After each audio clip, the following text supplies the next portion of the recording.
کہ کچھ اپنے جو کمزور ایمان کے لوگ تھے وہ بھی اس کا شکار ہو گئے. رسول پاک صلی اللہ علیہ وسلم کو بھی بہت پریشانی ہوئی اور آپ کے سارے گھر کو بڑی پریشانی ہوئی. آپ نے کچھ دن مصلحتاً آپ کی اہلیہ محترمہ پہ الزام لگا تھا، خاموشی اختیار فرمائی. صحابہ کرام رضوان اللہ علیہم مجمعین کو ایک دن بٹھا کے جو مقربین تھے ان کی رائے پوچھی. ان سب نے ایک سے ایک بڑھ کے بات کہی. حضرت سیدنا فاروق اعظم رضی اللہ تعالیٰ عنہ، سیدنا عثمان غنی، حضرت مولا علی رضی اللہ تعالیٰ عنہ، جناب صدیق اکبر تو ان کے والد تھے. انہوں نے تو ظاہر اس مسئلے میں خاموشی اختیار کرنی تھی.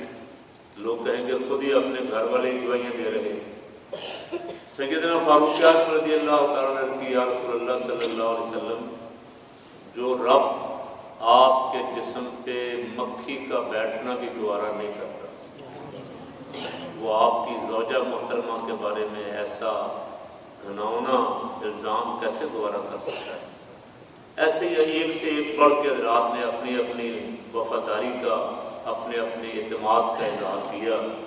ام المومنین تک یہ بات پہنچی، فرماتی ہے مجھے اتنا دکھ ہوا کہ میں کئی روز تک روتی رہی، رو رو کے بیمار ہو گئی، میرے بال جھڑ گیا، بہت پریشانی ہوئی تھی. اللہ یہ کیا ہوا؟ کئی روز کے بعد اللہ رب العالمین نے پھر ان کی برات میں، ان کی پاکیزگی میں سورہ نور کی 10 آیتیں نازل فرمائیں. سبحان اللہ، سبحان اللہ. بعد نے 18 کہا کہ 18 آیتیں نازل فرمائیں. بہرحال سورہ نور کے نزول کا ایک سبب بھی یہ تھا. اس میں جو احکامات بیان فرمائے وہ بھی سارے پھر اس کی وجہ بھی یہی بنی. آغاز بھی اسی سے ہوا اور بڑی سخت صحابہ کرام رضوان اللہ علیہم مجمعین میں سے چھوٹی چھوٹی کبھی کوئی خطائیں سرزد ہو جاتی تھی تو کبھی اتنا سخت عتاب نہیں آیا. اللہ کریم فرماتا تھا چلو ہو گیا بھائی حضور، یا رسول اللہ ان کو معاف کر دیا گیا ہے، آئندہ احتیاط کریں گے.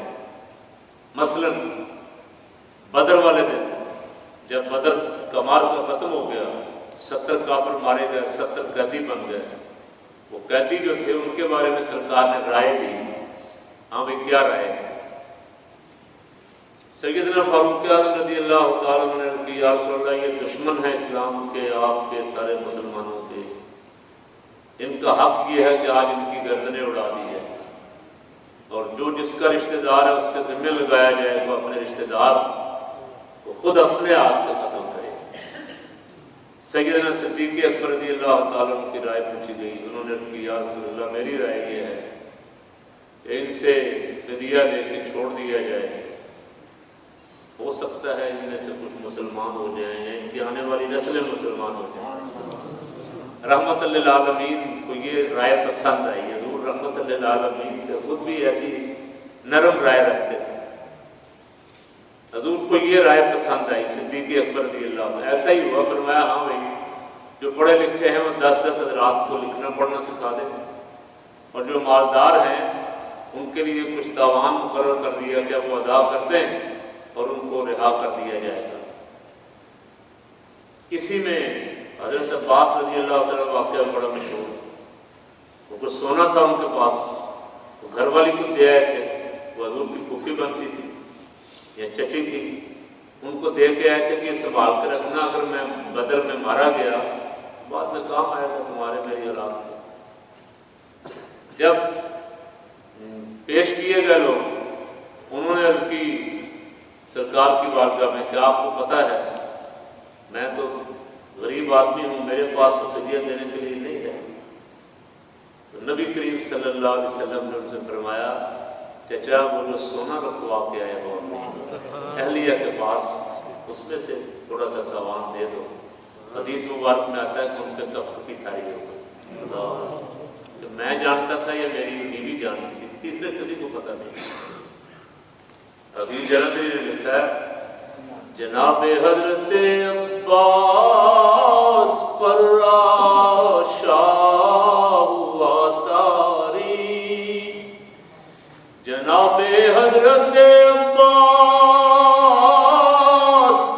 پر راشا ہوا تاری،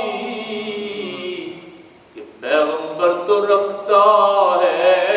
پہلوں کی بھی خبرداری، یہ تو چھپے ہوئے رازوں سے بھی واقف ہیں، وہ اصل میں ان کے ایمان لانے کا سبب بھی یہی بنا۔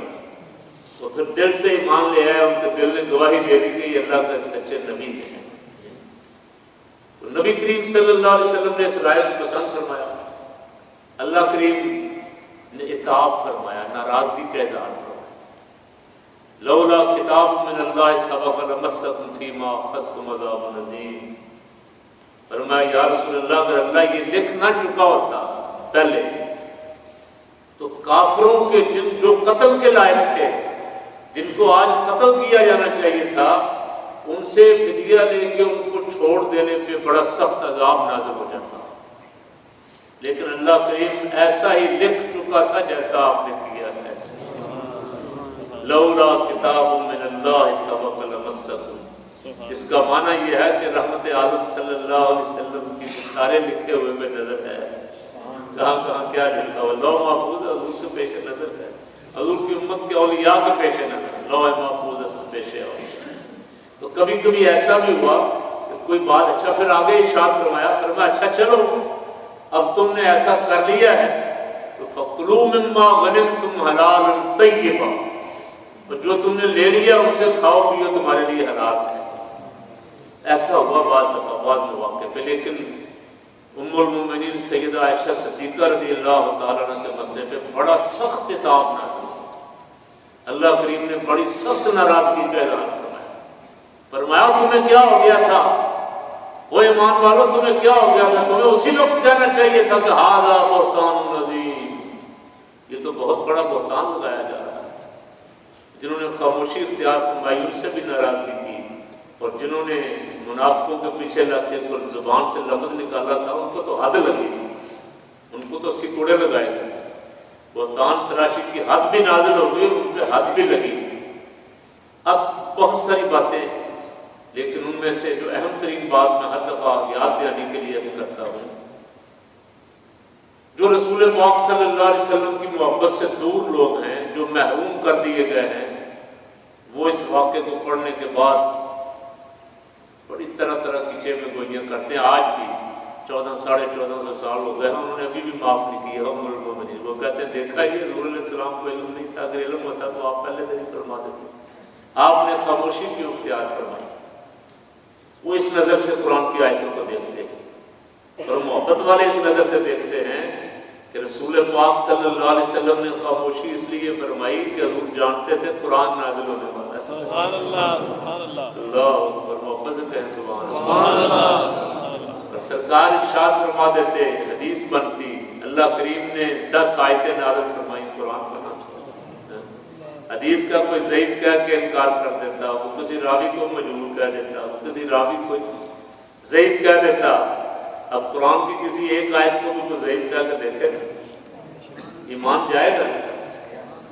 10 آیتیں حضرت ام المومنین عائشہ صدیقہ رضی اللہ تعالیٰ عنہ کی شان میں، ان کی پاکیزگی اور طہارت میں اللہ رب العالمین نے سورہ نور میں بیان فرمائی، اور باقی جو رکوعوں کے رکوع ہیں سورہ نور کے، وہ بھی سارے اسی سے ملے ہوئے، اسی مسئلے سے ملے ہوئے، مسائل سارے اسی سے متعلقہ ہیں۔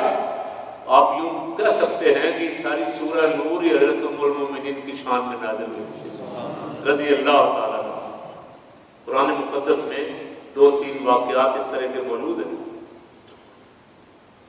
یوسف علیہ السلام کا واقعہ ہے۔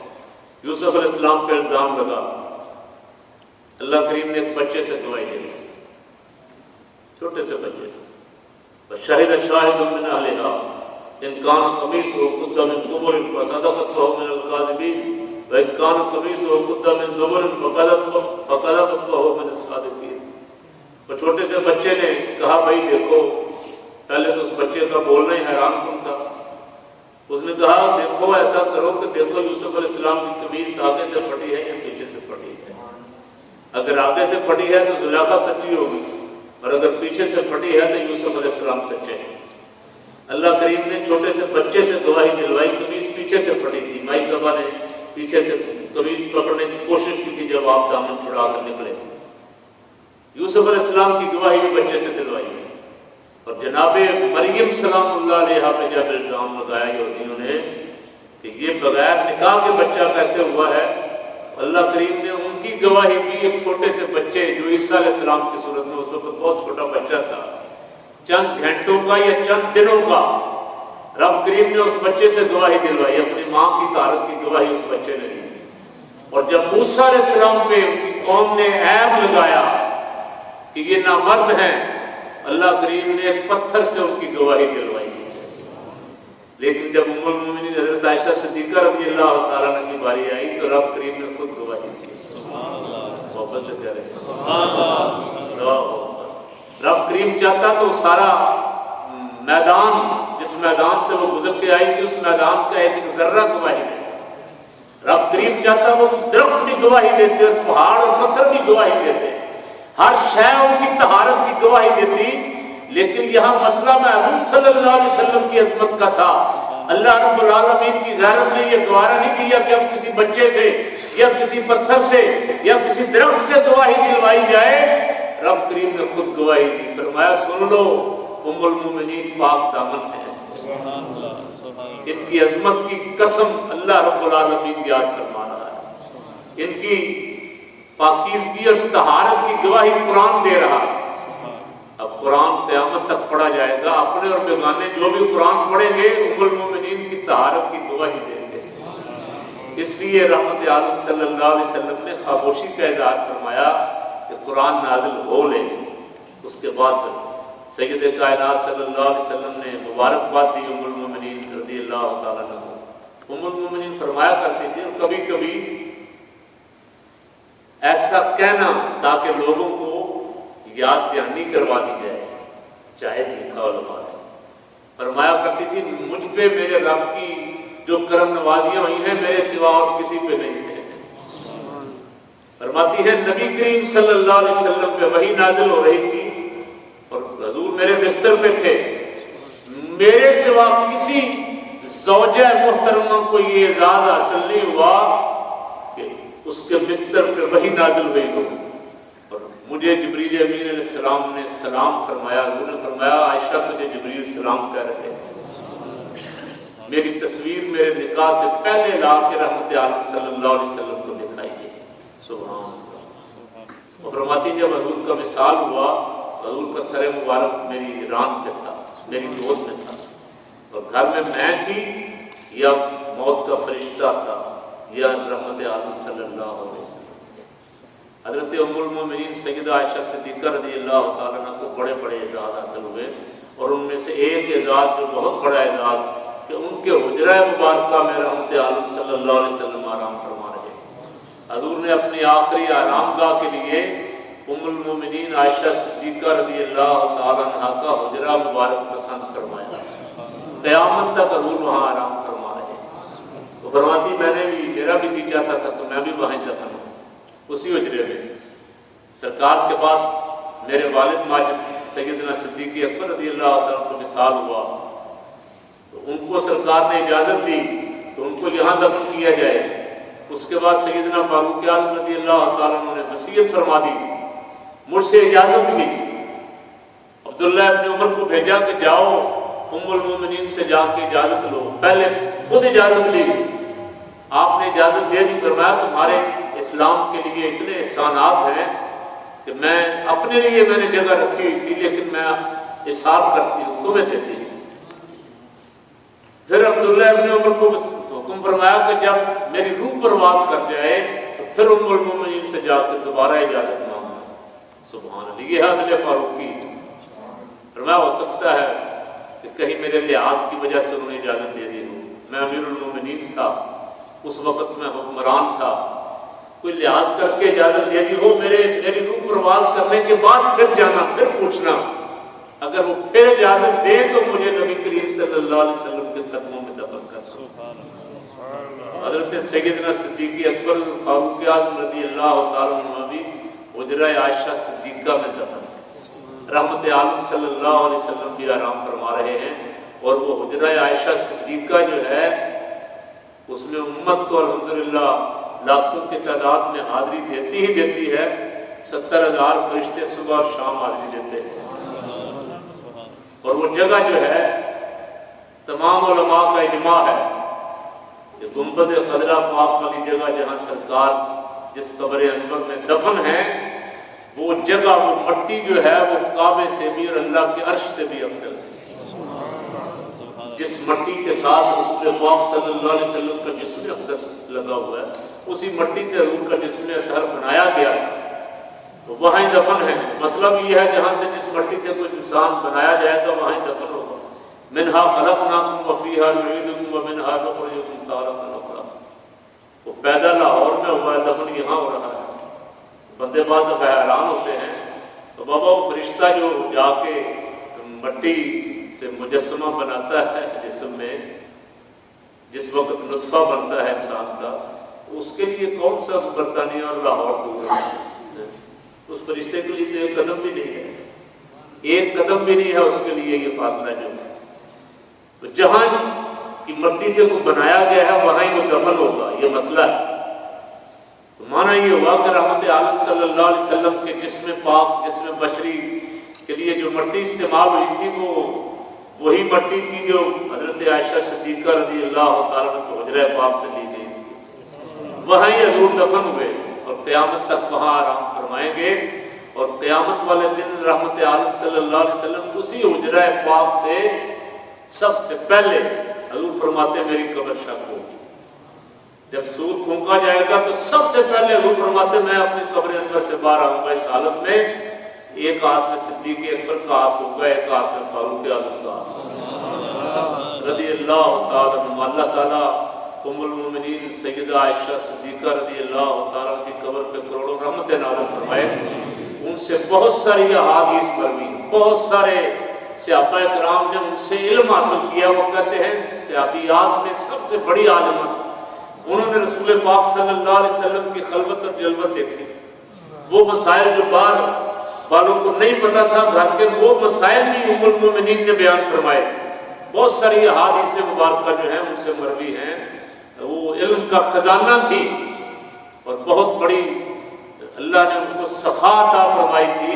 سرکار کے وصال کے بعد ان کی بارگاہ میں لاکھوں کے نذرانے پیش ہوتے تھے۔ محبت والے جو تھے رسول پاک صلی اللہ علیہ وسلم کی زندگی میں بھی سب سے زیادہ تحائف جو ہیں حضور جس دن حضرت ام المومنین کے گھر ہوتے تھے اس دن زیادہ لوگ تحائف اور ہدایا لے کے آتے تھے آپ کی خدمت میں، اور بعد میں بھی اس سلسلہ چلتا رہا۔ ان کی خادمہ فرماتی ہیں کہ مائی صاحبہ کی عادت مبارک یہ تھی، ایک دفعہ حضرت سیدنا امیر معاویہ رضی اللہ تعالیٰ لاکھ 1.5 لاکھ دینار بھیجا، مائی صاحبہ نے تقسیم کرنا شروع کیا، چادر جھاڑ کے اٹھی۔ جب اٹھی تو میں نے عرض کی ام المومنین آپ کا روزہ ہے، روزے کے لیے تو تھوڑا بہت رکھ لیتی، تو عشاء نہیں رکھی گا، تو ارشاد فرمایا تم یاد کروا دیتی تو میں رکھ لیتی۔ یعنی اتنی بے غرض اور بے نفس، اپنی ذات کی کوئی فکر اور کوئی پرواہ نہیں۔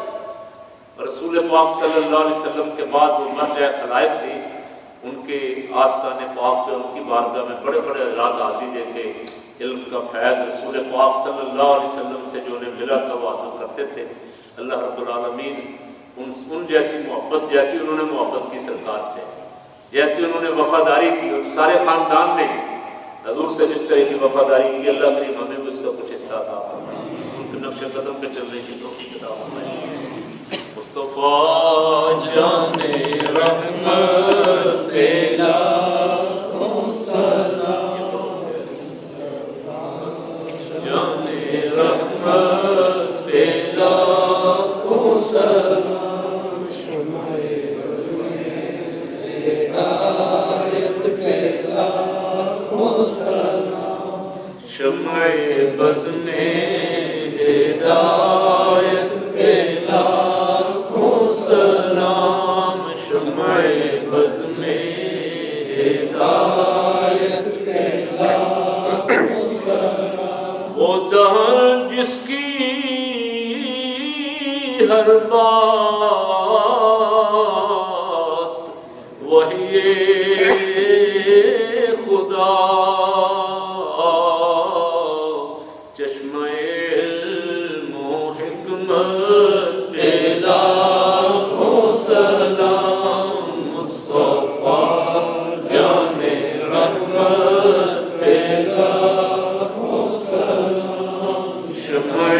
بزم ہدایت پہ لاکھوں سلام، شمع بزم ہدایت پہ لاکھوں سلام، خلق کے داد رس سب کے فریاد رس، کافروز مصیبت پہ لاکھوں سلام، مصطفیٰ جان رحمت پہ لاکھوں سلام، شمع بزم ہدایت پہ لاکھوں سلام، شمع بزم ہدایت پہ لاکھوں سلام۔ آمین۔ سبحان ربک رب العزت عما یصفون وسلام علی المرسلین والحمد للہ رب العالمین۔ ایک دفعہ سورہ فاتحہ، 3 دفعہ سورہ اخلاص پڑھ کے ام المؤمنین کی بارگاہ میں صالح ثواب پڑھیں۔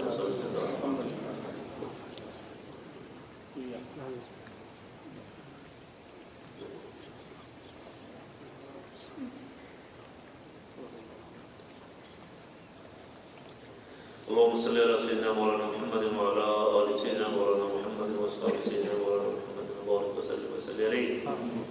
اللهم ربنا تقبل منا انك انت السميع العليم وتب علينا انك انت التواب الرحيم۔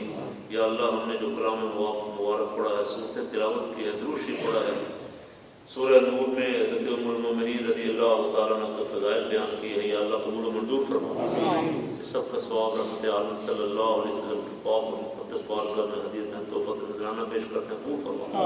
رسول پاک صلی اللہ علیہ وسلم کا صدقہ جمیع انبیاء کرام سلام اللہ علیہ اجمعین، حضور کے والدین کریمین طیبین طاہرین، جمیع صحابہ کرام صحابیات، خصوصاً امہات المؤمنین حضرت ام المؤمنین سیدہ عائشہ صدیقہ رضی اللہ تعالیٰ عنہ، ام المؤمنین حضرت سیدہ خدیجہ رضی اللہ تعالیٰ عنہ اور دیگر ازواج مطہرات کے ارواح طیبات کو پیش کرتے ہیں، قبول فرما۔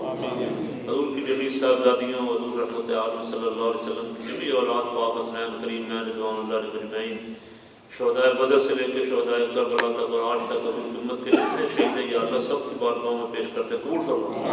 حضور کی امت کے جمیع اولیاء اللہ کے ارواح کو پیش کرتے ہیں، قبول فرما۔ جمیع مومنین مومنات کے ارواح کو پیش کرتے ہیں، قبول فرما۔ یا اللہ، ہم سب میں سے جن جن کے والدین بہن بھائی رشتہ دار دنیا سے پردہ کر چکے، سب کی مغفرت فرما۔ یا اللہ، سب کی قبروں کو نور نور نور فرما۔ پروردگار، جن کے لیے دعاؤں کی درخواست کی گئی، ان کی دعائیں قبول فرما۔ جو بیمار ہیں ان کو شفا عطا فرما، جو مشکلات میں ہیں ان کی مشکلیں آسان فرما۔ یہ بہن کے لیے دعا کی درخواست کی گئی نصیب ہے، اللہ کریم ان کو شفا کاملہ عطا فرما۔ اللہ رب العالمین سید عالم صلی اللہ علیہ وسلم کے صدقہ ہمارے جتنے بیمار گھروں میں، اسپتالوں میں، جہاں جہاں ہیں، یا اللہ انہیں شفا کاملہ عطا فرما۔ حضور کی ساری امت پہ کرم فرما۔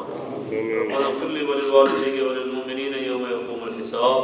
صلی اللہ تعالی علی حبیبہ سیدنا مولانا محمد وآلہ وصحبہ اجمعین برحمتک یا